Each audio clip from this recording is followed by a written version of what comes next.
rašo darbą. Klausau. Labas vakaras. Labas vakaras. Ar su Sigita Paškevičiūtė kalbu? Taip.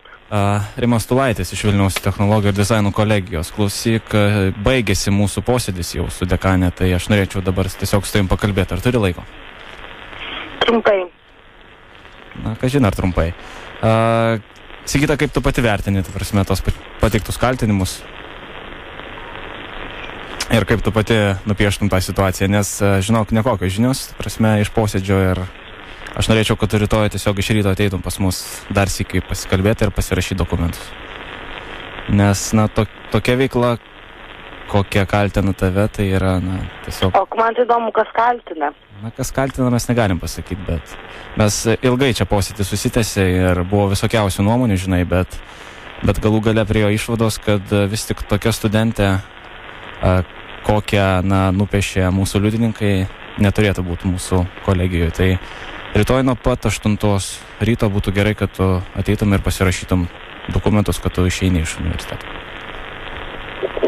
Nesupratau. Ko tu nesupratai? Nesupratau va šitavo pasakymo.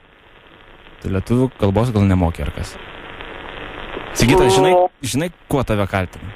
Kuo?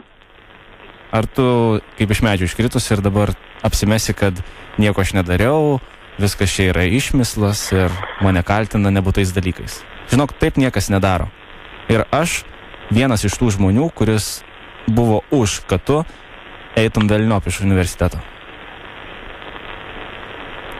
Tai va, rytoj 8 valandą, kad būtum ir pasirašysim visus dokumentus ir daugiau nei kvapo tavęs nebus tame toje mokslo įstaigoje.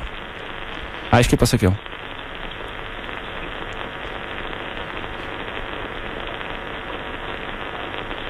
Ar tau kas nors neaišku? Ne, man tai neaišku, kodėl. Kaip kodėl? Ne, tai pirmiausia, aš noriu sužinoti, kuo mane kaltina, kas mane kaltina. Sigita, ar tu tikrai dabar taip atkalbi kaip svarios šažinės žmogus? Prasme, nieko nežinai, kas buvo, kodėl tu buvai šiandien, ar kada čia pas dekanę, kalbėjai su jai, ir kodėl tau buvo pareikšti kaltinimai? Nu, man dekanė pasakė, bet mes tai kalbėjom gal kokią, duok dievę, minutę koridoriui ir iš tikrųjų aš norėčiau sužinoti pirmą situaciją, dėl ko mane nori išmesti iš kolegijos. Ką tu veiki, kaip pasakyt, po mokslų ir kam tu padedi, tarkim, rašyti darbus ir kas po to vyksta? Gal dabar aiškiau? Kaip kas po to vyksta? Tai prasme, kokia tu veikla užsiminėjai, ar tai yra gražu ir ar tai yra moksliška, tai ką tu padarai? Tarkim, nekivaizdininkam. Ką? Atsakyk man į šitą klausimą.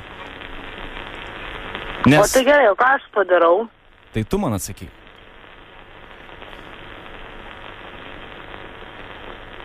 Atsakyk man, ką tu padarai? Ir kodėl visas tas mėšlas užvirė? Ne, tai man važiuoju, kodėl visas tas mėšlas užvirė, kas jų užvirė? Na tikrai ne aš. Bet tokių studentų pas mus įstaigoje tikrai nebus.